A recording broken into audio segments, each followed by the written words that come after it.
Hello. Yeah, I can see you folks. I guess you can see me. Is that right? Yeah, I'm up on the big screen. Hiya. That's hilarious. Okay, yeah. Some late waivers. So yeah, I'm basically sending over my voice and well, I'll show you some patches and stuff like that, but I'll first give a half an hour overview of just some ideas, and then that way hopefully I'll have more questions once you sort of see what's going on behind the scenes. So if I switch over here, you can see that this is Vancouver time. It's 1 o'clock here and it's 9 o'clock over there. I hope that you can see it. Can you see it when I switch the screens like that? It works out okay? Okay, Yeah. Good stuff. Wow, things are working. This is really nice to see. All right, so yeah, all of the underscore is done using a visual scripting language called Pure Data, and so I've used this language since about like the mid 90s or so, and I've done lots of different projects with it, but this is really sort of the first time that I've used it for like a large work. So what I did a couple years ago is that I worked on a game called SimCell, and that was for an Android tablet. And we tried using Pure Data directly, but unfortunately what happened was that Android, back in those days, the latency was pretty crazy. So it was about almost half a second or so, and the Pure Data stuff was taking probably around like an extra like 25% of the processor. And there's lots of graphics going on with the game too, so it was just simply too many things for it to do. So what I did is I flattened everything out and used it that way. So what that means, like converted it to samples rather than running it in real time with the game. So when Beep came around, I originally thought that I was going to do chiptune stuff, because there's a whole bunch of, whatever, classic games and stuff in there. But I found it didn't work very well behind the dialogue. So then I thought, well, what kind of music might have inspired those game composers back in the 80s and 90s, right? So there was a lot of sort of synth stuff happening back in those days. And so I was sort of really interested in this kind of cyclical process that's kind of happened where back in those days, synth stuff was stuff that was like super expensive, and to do modular required thousands and thousands of dollars. And now we've done a full circle with anybody that's done Eurorack. Does anybody use the Eurorack at all? Anyone? No? Nobody? Oh, that's great, because neither do I. Because basically I do everything that I want in PD, and I find that I actually kind of like the sound. It's not necessarily... it takes me a while to get the sound that I want. So when working on the film, I decided, to use Pure Data, and more so, I decided that I wanted the score to be flexible, so procedural, and so every time it plays back a particular song, it'll actually be different each time. So although there's been a soundtrack released on Bandcamp, each one of these songs, as you'll hear, like the songs that I'll play, sounds slightly different every time that I play it. So I really like still listening to the pieces, and I'm hoping to eventually put out an interactive version. So either that'll be an app or some sort of, I really like to have it on some sort of, like little device where you can press play and then hear it from there. All right, so what I'll do here is I'll go through a couple of different pieces that I've worked on. And I'll just go alphabetically, starting from this one's called Ankylosaurus Almonds, and I'll load that guy up here. There it is. All right, so for those of you that haven't used PD in the past, this looks like a lot of stuff, but when you break it down, it actually isn't too many things. So one of the things with working on the score myself is that I didn't have to make it pretty. I've tried to make it a little bit pretty, but man, it was a real mess before, and at least this has some colors and stuff in it. So over here I've got a bass line, and then I've got a kick drum. This does mixing, so here's my little mixer. And if I scroll over here, got a snare drum, cymbal, and then I've also got like a sine wave that plays as well. and then I output everything here. I've got the capacity for some reverb. Reverb is always a good thing, makes things sound nice. And then these are little sort of simple compressors or limiters, and then I can output the score. And one of the things that was really important is to be able to output stems, right? So I'm able to output layers here. So what I'll do is I'll go inside of this PD record, and if I open that up, yeah, there we go. So this is how I output the stems. So I just output each channel from the mixer separately. So it goes all the way out to 7 here, and I think it might go actually a little bit further. 7, 8, yeah. And then these just write the sound file straight out. So this would allow the the mixer for the film to be able to change the stems to work around the dialogue. But because the film was put together quite quickly, anybody that's worked on film probably is quite used to this process, right? Where you always think you have more time, and like I really had, a couple months that I could focus on the score. So that was before I needed to hand it in at the end of January, and yeah, it's a very compact kind of way to work. So with this, it just allowed more flexibility for the mixer. All right, so I'll close that up. And why not, let's hear some of this stuff. So all of this here is, it's all generative, but I also pick certain notes to play from there. So, I guess the screen is turned off, as I can't see anybody at the moment. I hope you can still hear me. So what I'll do is I'll start the song here.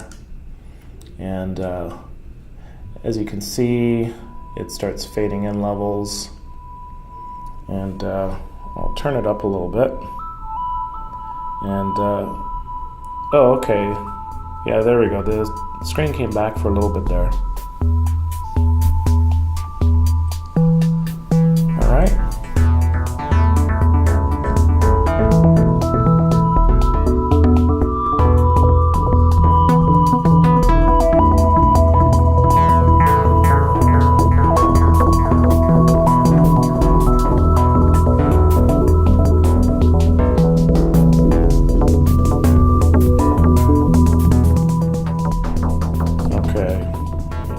Down a little bit, and if I put it around there, hopefully you'll still be able to hear a little bit of it, but you can still hear me. Did the lights go off in the room, or where are you folks at? Yeah, we can still hear you. We turn the lights off so we can see the screen. Oh, so that you can see the screen better. Okay, that's great. Yeah, I don't really need to see anyways, because I can just hear you. If there's some sort of issue, just scream out, and then I'll hear it over the microphone. All right, so the easiest way to sort of pick this apart is to go through the mixer here. I'll turn this up a little bit. Hopefully, okay, there's the... And these things are being automated by this mix function here. And it's really simple. All it does is it just, if I open this up, is that it just steps through different mix, sort of like snapshots. So this is for channel number 1, 2, 3, 4, 5, 6, 7, 8. So that means that here, channel number 4 would be at 70% of full volume, right? And I'm also able to set the speed here as well. So when you hear that it sort of speeds up or slows down, that's because I'm also able to send arbitrary messages anywhere in the patch. So that can make things kind of messy, but it also makes things quite powerful as well. So let's close this guy up here. And yeah, so all of these are basically allowing these to step through different mix scenes, and it fades between those.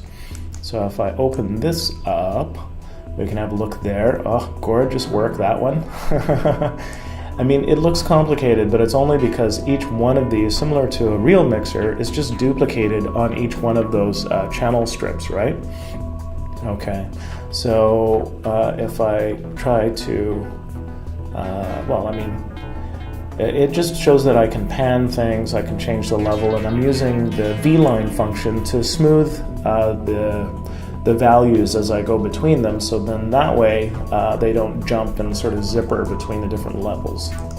All right, and that's quite common. All right, so if I mute things out, I'm not quite sure about the mix on this. So if I take almost everything out here, let's hear because if I follow this one back here, this is from the bass here. So that's what the bass sounds like, just on its own. Turn that up a little bit. All right. And then this is going through the delay. If I turn that off, okay. And here it is. This is the dry signal. Okay. So it's sort of randomly stepping through stuff. Quite randomly, actually, but it's using, turn that down a little bit. Okay, it's using what's called Euclidean rhythms, and if I open up this here, all right, I got this from Scott Norland, and so here you can see Euclid, and it's really just a way of sort of cycling through a pattern, sort of randomly yet not randomly. So this is how this all gets implemented. And if you want to see the details, there's the PDF that shows how to generate Euclidean rhythms. I haven't given a very good explanation of it, but it's really like you set a number of steps, kind of like around a circle, and then it'll sort of skip those or not skip those depending on what you set it to. So it's an easy way to make sort of polyrhythms, basically, that sound coherent yet random enough. So I'm inputting this random function here that changes the length of the Euclidean rhythm, okay? And I'm using these to modulate the pitches inside here. So if we look at that, these are the MIDI note values here that are being randomized, and I'm using this function here to do a weighted randomness between those.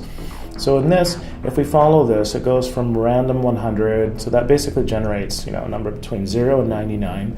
And then what it does is it splits the numbers. So if it randomizes to 9, then it will go out here and it'll bang to 45. But if it randomizes to, say, something like, 55, then it'll go through here and it's like, no, don't go out that way, go out this way, and then it'll play MIDI note number 47. So usually it'll play that. And then if it happens to randomize above 90, so in between 90 and 99, then it'll hit this note here, okay? So that's how all that's being generated. And then as far as the actual source, it's using frequency modulation. And it's using a very short, small block value to get really nice extra harmonics, basically, because FM likes that. So if I zoom out of here again, I think that, I've hit the first part of the score. Okay, so if I move over here, this is sort of a sine tone thing that's happening. All right, let's add some other layers here as it randomizes. Okay, so if I turn this up,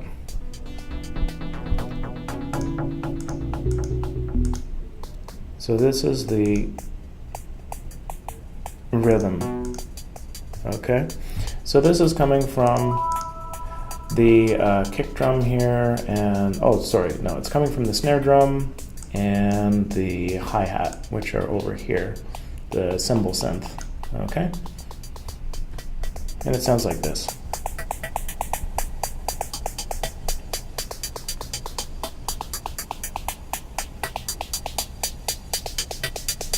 Right?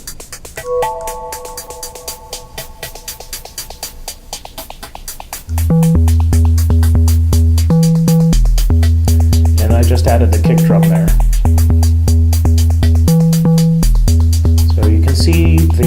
Here's the kick drum firing. I don't know if you can see that on your side because it's quite quick, but it's showing when the notes are being received in the hi-hat here, in the snare drum, and also in the cymbal synth here. So that's the rhythm that's happening behind this whole piece.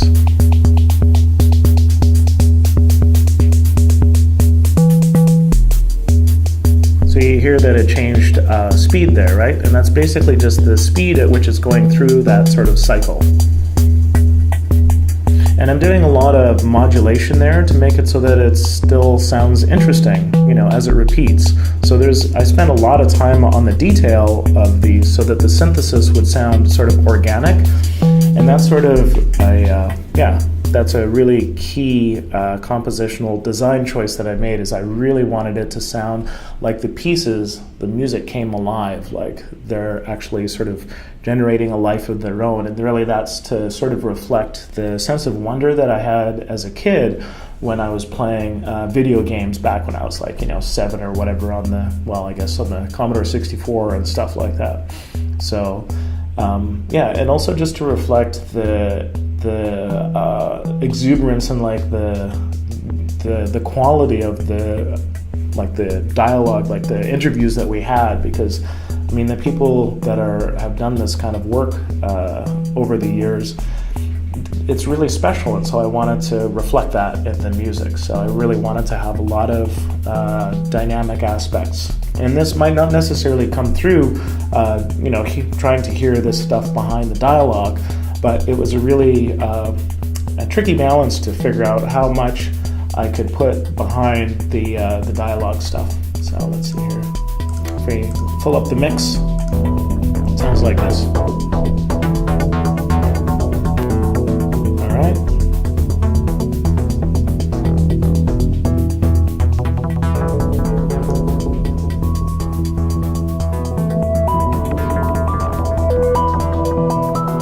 Oh yeah, and also with the reverb, let's play around with reverb a little bit. It might be hard to hear on that side, but I'm going to turn up the reverb, and I basically just have like reverb sends on the different channels just by turning this up. So if I turn this, so hopefully you can hear that reverb splash.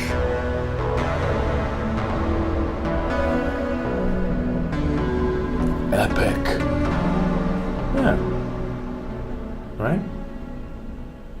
And it fades out there. Okay. So, and there we go. And it just continues like that. And there's lots of other details with this piece as well, but I'm going to go on to another one just to show you that each individual song is its own patch, and they do have similarities, but there's a lot of stuff that changes between them as well. Okay, so that's Ankylosaurus Almonds, and if I open up, let's see here. Yeah, Banana Seat's kind of fun. Let's open up the Banana Seat. All right, and what did I want to say about this one? Okay, so let's get it started with the red button. All right, so with this one, it has this real ostinato-like repeating motif that goes throughout the entire song, and I really wanted to try and work around that. Oh, actually, and so I guess I'll explain a little bit about like my, whatever, the way that the songs are named. So the first one was because back when I was a kid, I loved dinosaurs. And so the Ankylosaurus or Ankylosaurus was one of my favorite ones that had like the big, whatever, sort of spiky and like shield on them. And then the almonds part is because I was given almonds and raisins and like tinfoil as a healthy snack, because my mom was kind of like a health food nut. She's German, so she liked for her kid to be nice and healthy. So and I just put those together for alliteration's sake. So I sort of got the song names from things that happened in my own childhood, back when I was first starting to listen to video game music and sound effects. And so this one here is basically sort of an homage, or at least a memory that I had from when my dad built up a bicycle, and it had a banana seat on it. And I saw just the amount of like joy that I got riding that bike around is sort of reflected in this song. So yeah, that's where the that's where the song titles come from, and in each song title has its own little explanation. All right. So with this one, you can see there's stuff going on here. I'm showing you which notes are playing, yeah, let's sort of dive into the details. So this module here is a subtractive synthesis module, and this is put together by Martin Brinkman. I did some changes to it to make it work the way that I wanted it to, but if we look inside there, once again, it looks complicated because you basically see all the wires, but we've got a center frequency, that's what CF stands for, and then a resonance, an envelope, and then a DC offset to the envelope. These values here are if you want to go up or down an octave, and then these here are what select the waveform. All right, so if we look in here, there's sawtooth, pulse wave, square wave, triangle wave, right? And then these go through a filter, right, for subtractive synthesis. And so we use this function here, and it basically is, I think, it's just doing a biquad filter, and it just makes things sound sort of nice and juicy, like sort of analog style, right? Okay. And so although I'm sort of blowing through all this stuff, in about 10 minutes or so, then that's, sort of figure out, like you can ask me as many questions as you want. I'm just trying to give an idea of what went on in with the score to begin with. So if we mute out some of these guys, okay, so here's the main pattern, all right, and all, like this one here uses sequenced notes, but then I sort of play around with the sequenced notes, right? And I change the swing value dynamically as well, so it sort of goes from like straight, where it is now, and quantized to where the swing value comes up. So it sounds like this. Here, more swing gets added.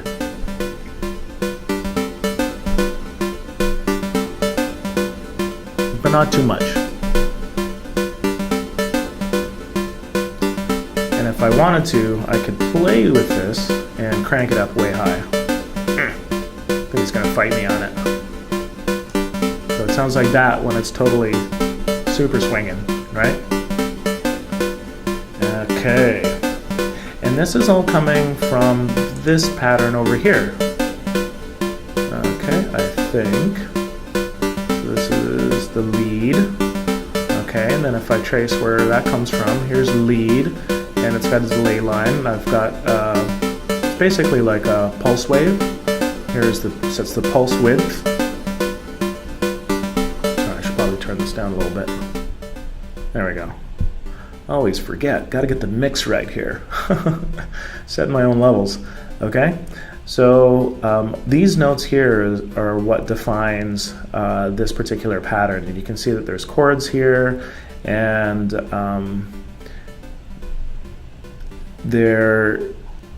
they can play back straight like this, or I can play around and randomize them using this function here. So if I go, where is it? Oh, there it is, random shuffle.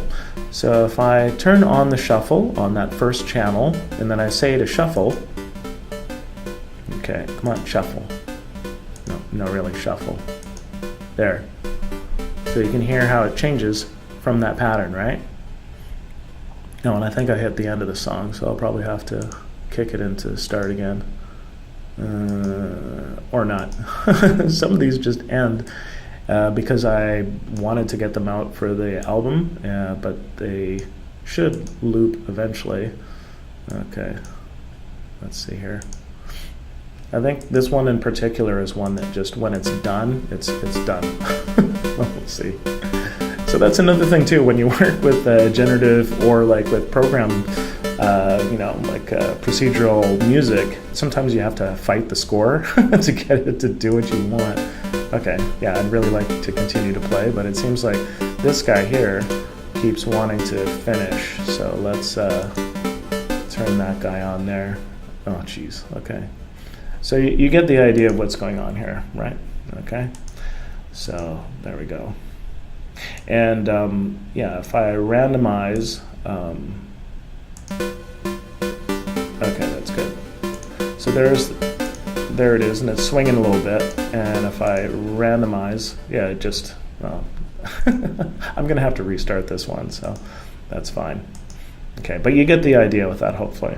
Okay, so there's that one there, and I'll just show you one last one here really quickly, and then we can get to questions in about 5 minutes or so. Okay, so let's see, Cruising the Cosmos. All right, and so once again, to explain the name of this particular song, this one's called Cruising the Cosmos. And yeah, when I was a kid, there was this space show called Cosmos with Carl Sagan, and I just thought it was super cool. I was really into space at the time, and yeah, I mean, these days we're discovering, like, you know, interesting exoplanets and all that kind of stuff that they were talking about way back when. Like, this was back in the 70s. So when I was like, you know, whatever, listening to this song, I was thinking like, oh yeah, it's got like a nice amount of speed to it, and it's kind of like, you know, you're cruising around the cosmos. And it's another thing too, is that I used to play with Legos a lot, and so I'd make spaceships all the time. So anyways, this one's sort of a combination of those two different things.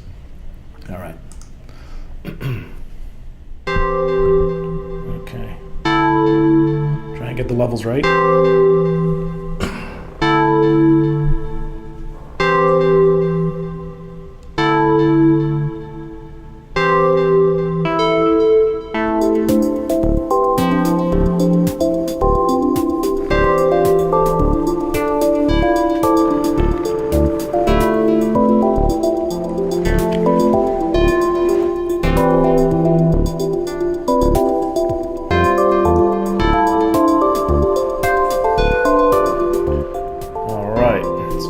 Cut in here, and what this thing's doing that's kind of neat is that I've got my pattern here, and if you can see here, it says length 14, so that means it's sort of like a, you know, it's a 7/4 kind of rhythm. But then if I look at the other patterns, those ones are all 16 and divisible by 4. So I've kind of got the lead line where it's in 7, and then the percussion stuff in 4, and then to sequence the whole shape. So really, when I think compositionally, I try and think at 3 different levels. I think of the entire thing, and then I think of sort of like at a bar or phrase level, and then at the bottom level is kind of like notes, and maybe even another level below that, which is timbre, right? So this just hit another scene change here, and it brought in that bass.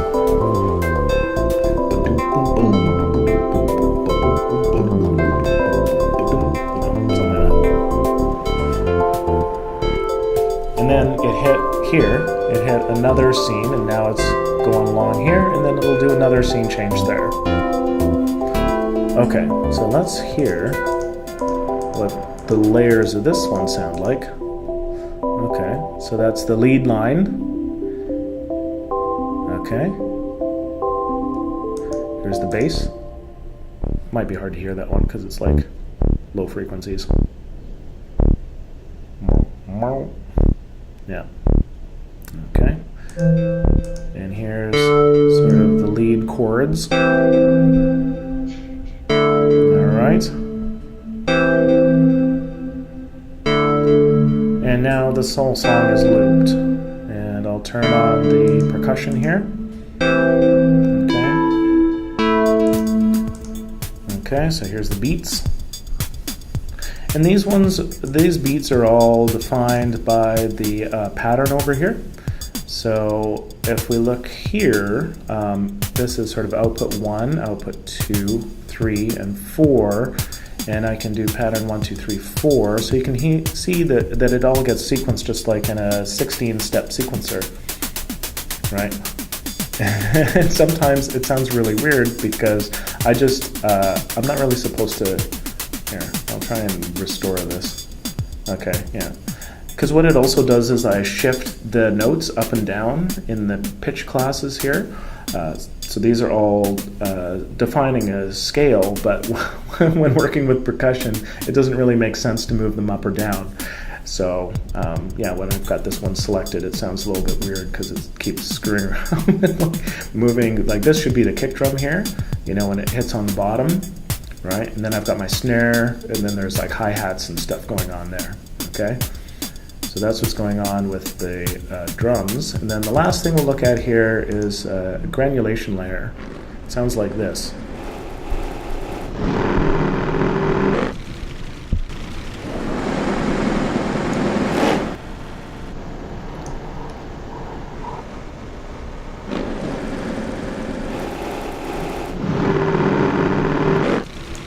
Okay, so that there might sound like a motorbike to you, and well, you would be correct, because here I'm taking the sound of a motorbike as it went past me, and then I've got a separate sequencer here that's changing the patches. Every time it hits a bang, it changes all of the patch settings on the granulation. All right. So if I wanted to, I could also change the sample here. Okay, so I could load in a different sample. Oof, man, now I'm gonna have to find one. This one is called Cruise in the Cosmos. Samples. Oh, there's only one there. Let's see if I can find some other samples. Buckwheat pancakes. Does it have any samples? Oh, great. So here I could put in an oscillatoire sound. So this is like a Ghanaian instrument. It's like a shaker. So if we listen to that, it sounds like this. Sorry.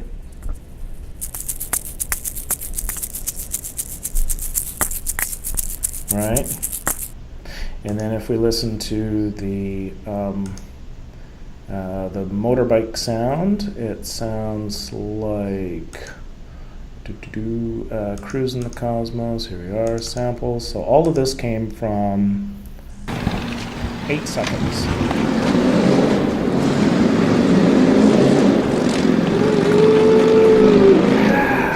Sweet, rock out. Okay, so if I load that back in again, this is what it sounds like in the piece. And this goes out through the whole score. Those 8 seconds just granulated.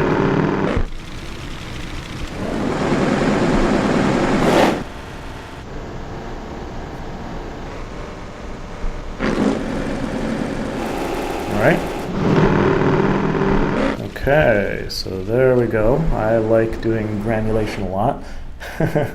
And yeah, so there we are. Those are the 3 that I can show you for now, but you can ask me questions about, yeah, whatever you'd like. So I guess probably, yeah, thanks. Best thing to do is turn on the lights, and then I can see you folks. And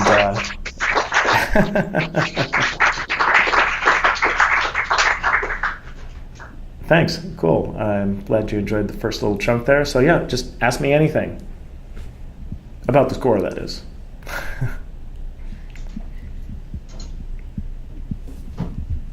Okay, great.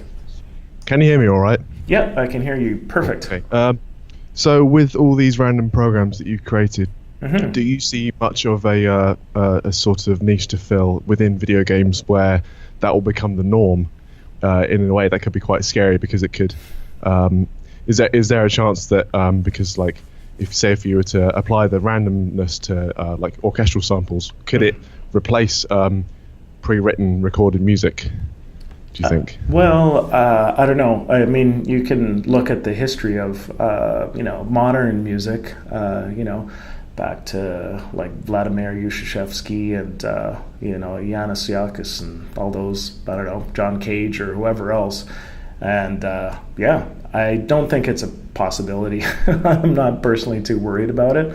I just think that it's a different way to edit, and actually, like it even predates that. Like if like even Mozart would he had this like dice game where he could create minuets by rolling the dice, and then it would randomize these different sections, and then they would get, basically you'd have an endless amount of minuets.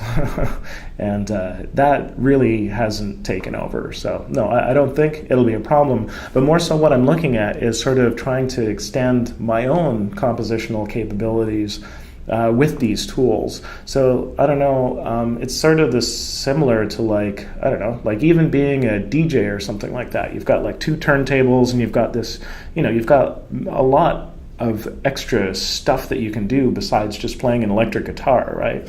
So, but there's also things that are easy, like idiomatic, that are sort of basic to do in pure data, that sound kind of interesting and create a new sound. But then there's also things that are quite hard too. So what I tried to do with this soundtrack is to make music that my mom would like to listen to. So that was my compositional challenge, was to make it sound accessible, yet on the same time do musical sort of compositional things that I thought were going to be interesting and would push me further as an artist. So yeah, does that sort of answer your question? Yeah, totally. One thing the reason I wanted to mention that is because a lot of the stuff that I heard that was randomly generated is actually a lot better than some of the soundtracks I've heard from indie games. Right. This is the computers are better at writing music than we are, sort of thing, in a way. Yeah, well, I'll say that although it is random, I also spent a lot of time putting together how the randomness works. So although I was done the score, say in January, then I took another half year to continue to figure out how to make it so that the randomness of say the larger sort of arc of the composition could be done by the computer. Before, say for the film, I did that all manually. So I was playing around, say, with the mix levels or triggering the different mix scenes and stuff like that. Whereas on the album and then the stuff that I played now, I automated all of that stuff. So what I did is I went back to sort of playing it myself, and then I tried to figure out different processes that would sort of emulate what I was doing, but then at the same time do stuff that was beyond and sort of different than things that I would normally do. So I like to tell this story where on one of the pieces that got recorded for the album, what happened was that the computer, the way that I put it together, it's supposed to ramp up and then build to this moment, once something's started to happen. But then the funny thing is that I started the piece and then it just started ramping up from nowhere. There was no reason to ramp this thing up, and then it just went silent. And then it started with the piece. So sometimes, depending on what kind of process you put together, you can get a lot of that serendipity. So what I wanted to do is make sure to keep that serendipity, but at the same time reduce the amount of things that I thought were really awkward and that I didn't like to hear. So that's kind of a balance. It's you can see me even when I was trying to play that one piece where it's it's done and it doesn't want to continue playing. Whereas for me, I'm no, you got to keep playing. You can do this, right? So I mean, I spent a lot of time getting it so that it sort of that it sounded good, so that I liked it. So yeah, I'm glad that came through. Yeah, questions? I've got one question. Hi Leonard, it's Will here. Hi.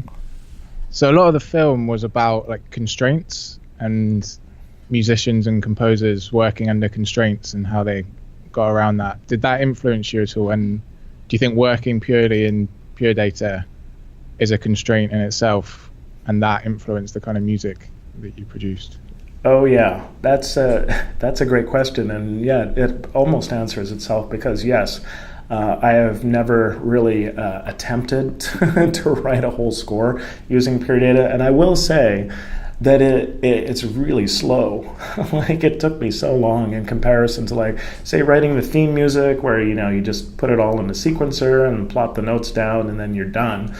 Whereas with the pure data, I spent weeks researching reverb algorithms and stuff like that I could put in there or modify. And it also took me a long time to figure out, when I was using elements from different places, to figure out how they were thinking and put things together. And sometimes those elements had bugs in them as well. I spent a lot of time going through the modules and making sure that there weren't discontinuities, because when you create DSP stuff quite quickly, a lot of the times there's conditions that allow the output to be a pretty harsh change, and that sounds really bad in the end result. So say for the granulation and other like programs that I was running like that, I spent a lot of time customizing those. So I would say that one of the big challenges for me is just a matter of sort of time and complexity. And yeah, I felt like I'm kind of wrestling with, maybe in a sense, like I guess, yeah, I kind of viewed working on the score for the film like working on the score for a game. So yeah, I would say that in a sense I tried to sort of simulate or emulate that kind of constraint-driven creative process. So yes, it's definitely true. Yeah. Cool, thanks. Anyone else? Cheers.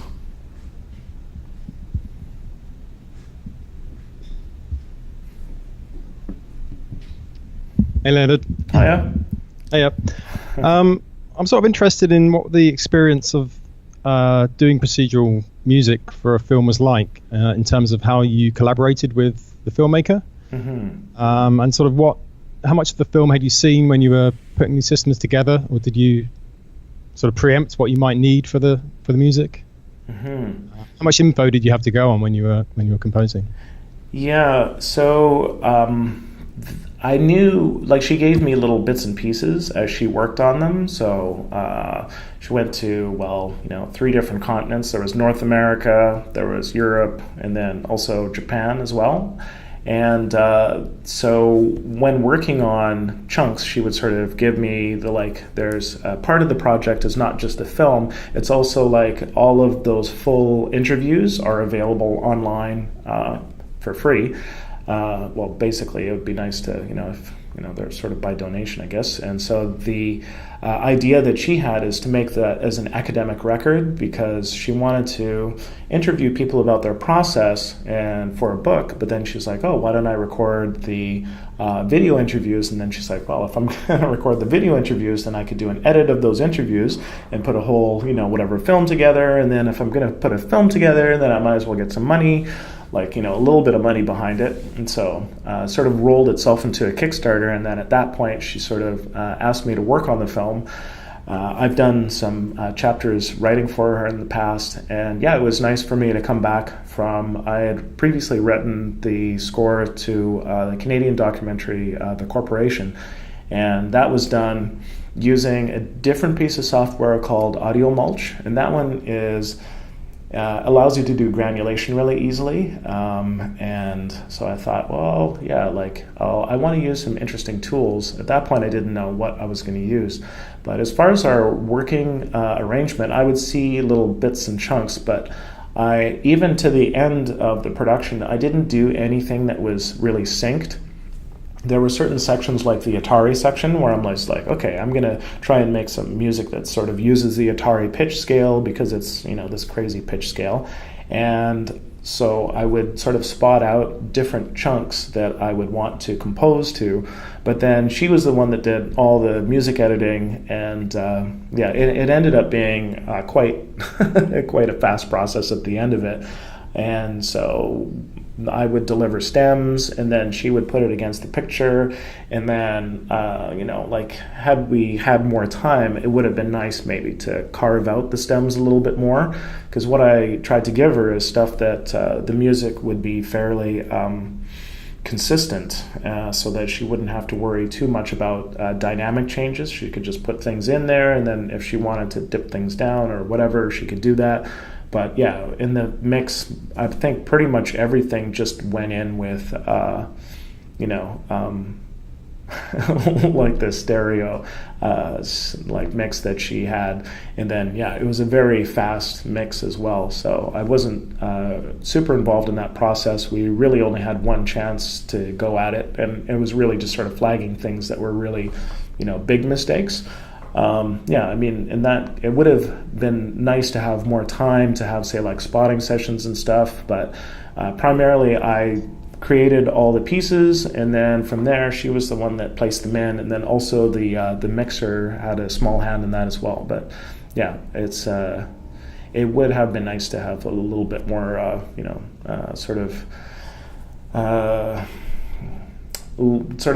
mixing of the layers of the stems that I had given her. But there's only so much time, and this is like a super super indie film. So it's really like we asked for $40,000. We were able to get 60. And then she put an extra, I think, almost $100,000 for her own money against the film. So she was the one that was able to get the film out. Otherwise, it wouldn't have happened. And then, yeah, that would have been difficult for our backers and stuff like that. So, yeah, there's sort of corners that you have to sort of go like, okay, well, that's going to be as good as it gets. And, yeah, we really had to balance our time. And she had a full-time job at the same time, so for her it was difficult to dedicate a lot of time to this. So yeah, we talked a fair amount over email, and yeah, that's sort of how the music got placed in the film. Yeah, does that give a good idea of what's going on there? Okay. Yes. Yeah, cool. Hey Leonard, how you doing? Hey, how's it going, Rob? I just, I was listening to the soundtrack on Bandcamp, and I don't know whether you got any comments on this, but and maybe it's something to do with the time period that's covered in the documentary, but there seems to be like some kind of connection with the music and kind of 70s sort of minimalist, classical minimalist contemporary music. And do you think that there's something that you were aware of there that was related to the time period of the 70s and 80s when that kind of stuff was happening with Reich and people like that, or is it also because these types of techniques, the types of techniques that you're using there, and that were also happening in video game music at that time, are actually kind of similar to that, in terms of looping and evolving motifs and more complex relationships, between motifs. I wondered if you had any kind of thoughts on that, because it's sort of like it feels like an interesting parallel, really. Mm-hmm. Yeah, well, that's great, because that's really what I was looking for, is that the composers of the 80s were looking back, say, on the modular synth stuff of the 70s. So definitely like there was Tamita as an influence. There was there was Larry Fast, I think, the Synergy, who was a direct influence on Rob Hubbard, who did a lot of Commodore 64 scores. And I think a lot of the reason why it sort of sounds like the 70s is that I really tried to use the same, like in a virtual sense, like the same kind of instruments that they were using back in those days. So I have worked with modular synthesizers in the past, but I was also trying to catch just the vibe of it all. And I think one of the reasons that the compositions, that they have a lot of like polyrhythms, where you've got two different rhythms happening at the same time and sort of evolving, like you say, that the reason for that is that like it's also complexity on my side. Like I tried to use not too many modules. Like I didn't want to like layer hundreds and hundreds of different sounds. I wanted it to be where like most of those songs, they've really only got like about 8 elements in them or so. And so I really wanted to be sort of Spartan, I guess, or at least focused on the kind of complexity and the tools that I wanted to use to make the sound. And also, all of this stuff needs to fit behind the dialogue too. So I sort of didn't want things to be hugely complex, but on this, like, when releasing the soundtrack, then I could, basically sort of allow more of those elements to come through. So I think that's part of the reason as well that, like, say, I really wanted to try to figure out how to make, say, like granulation sit with those other elements, because it's not really of that time period. But for me, that's something that I wanted to bring in there as an additional sort of element. So almost everything is synthesized, and that definitely gives that modular synth kind of sound. But then there are some sampled elements from the granulation. But I definitely did go for that aesthetic, because Pure Data is sort of like, it is much more oriented towards doing sort of autechre-y kind of like, whatever, that kind of like warp record kind of sound. Like it's very easy to make discontinuous kind of, you know, jumps and stuff like that. Whereas I wanted it to be like smooth and sound, have a much more analog sound. And I think, yeah, like this sequencing, having a 16-step sequencer is something that really influenced the sound and the composition overall. Yeah, I think it definitely does that. I mean, I think I was actually thinking a little bit more about, you know, kind of Steve Reich or Philip Glass kind of, which is not really connected to this in terms of the technology or games or that whole world. But you know, when I was listening to it, and also even actually when it was in the documentary, it seems to have a kind of a connection, like harmonically, for instance, to that type of music, and you know, maybe in terms of sort of optimism compositionally, which, you know, I just wasn't. I wanted to see if you were kind of aware of that. That's sort of something that's, you know, on the for me as a listener, it was quite sort of prevalent. You know, I think these types of techniques do they kind of, you know, compositionally, they often end up being outputting kind of stuff that's a bit like that as well. You know, so that's more of what I was referring to. But it's definitely modular sounding as well.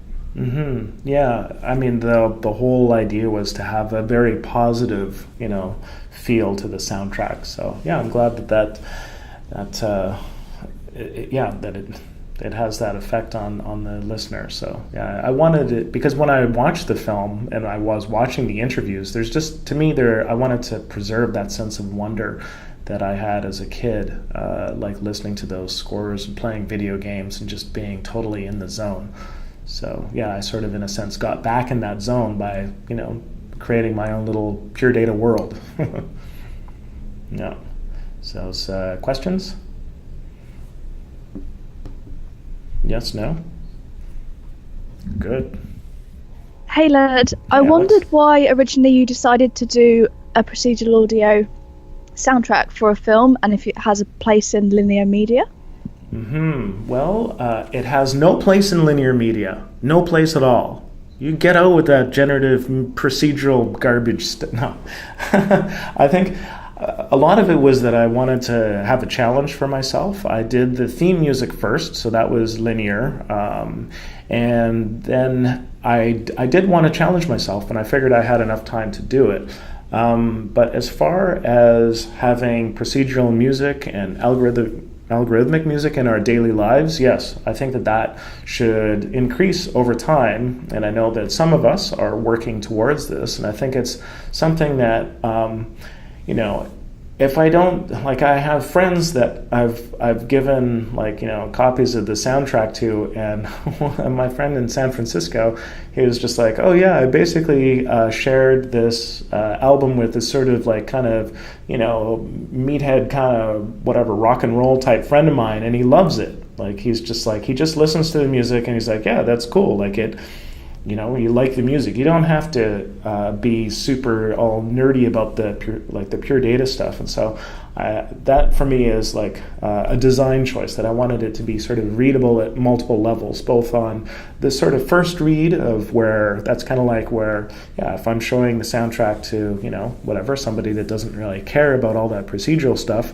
that they still get it. But at the same time, yeah, like there's a lot of detail that makes the score, you know, have the possibility of doing things that wouldn't normally happen if I was to compose those in a linear fashion.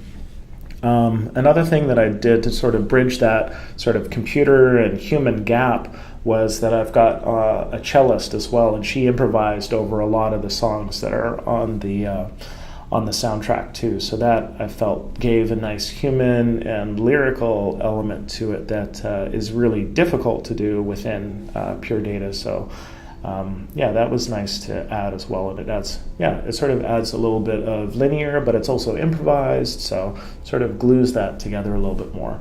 So yeah, anyways, as far as having procedural and generative music, yeah, I think it'd be cool to have more people do this, but I will also say that just with the production schedules of most like television shows and say film, that often it would be difficult to come up with something like this. I spent a lot of time putting this stuff together, and actually I wanted to. One thing that I thought would be kind of neat, had I sort of had more time, is that I was thinking what I could do is I could actually use the visuals and do like sort of blob analysis on the visuals and sort of other sort of image-based analyses, and then use those parameters to drive the audio in the score.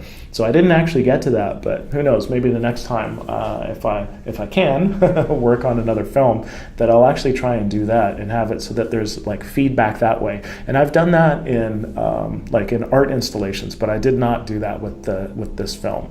So there's a whole bunch of other things that just because you have the music being quite malleable and driven by numbers and parameters, that there's all sorts of neat things that that you could do that I didn't even explore yet, right? So yeah, hopefully that gives a good idea on that question. Questions? Yes.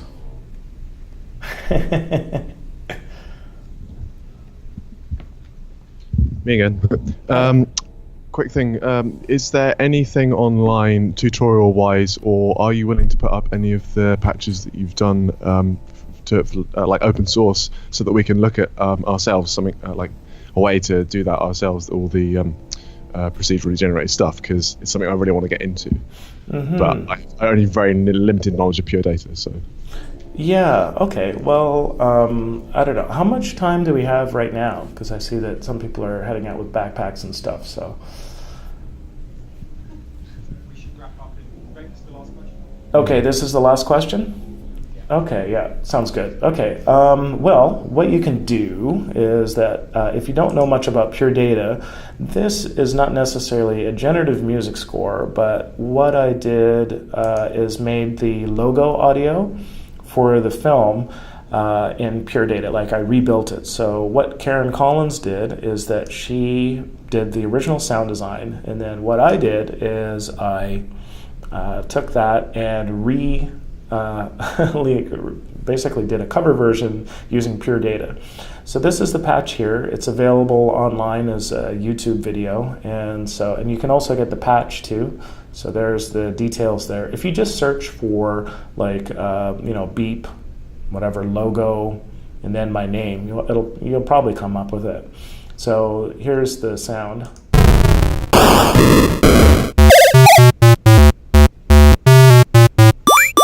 Okay, so hopefully you're able to hear that. And this is not necessarily procedural, music, but it's definitely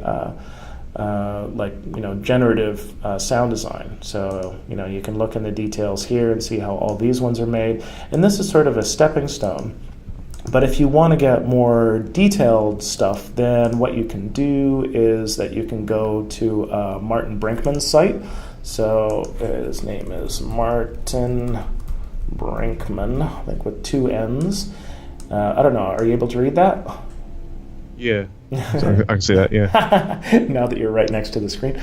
Okay, so if you look this guy up, I base a lot of my pieces off of his work. So he's got some really great sort of what are called groove machines and all sorts of different things that you can use as a starting point. So yeah, eventually what I hope to do is I'll clean up some of these, and then I'll make them available I've made some available to my students where I teach at the School of Video Game Audio. It's an online course.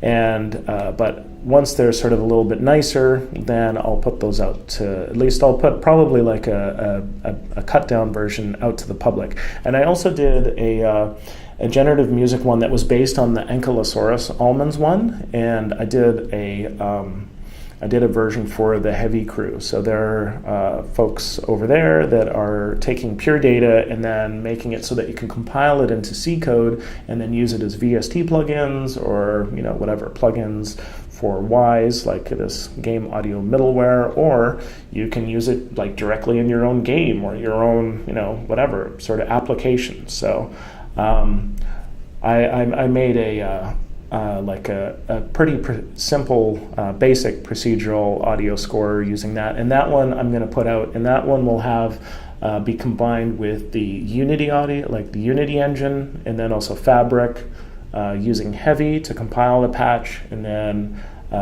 Pure Data, all of those things together to create a generative score. So that'll come out in the next few months, and so hopefully that'll be a way for you to also get interested in this as well.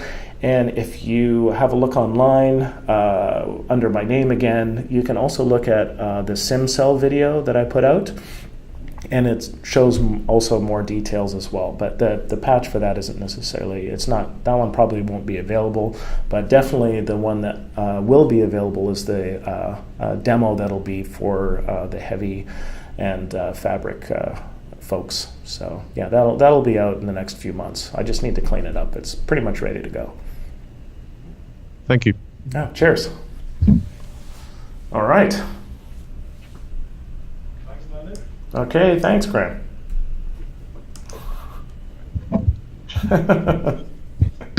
Cheers. No worries. I can see you down here. Oh, Yeah, excellent. Okay. I can see Yeah, you. we can't really see you on the screen, so. Okay. Bye.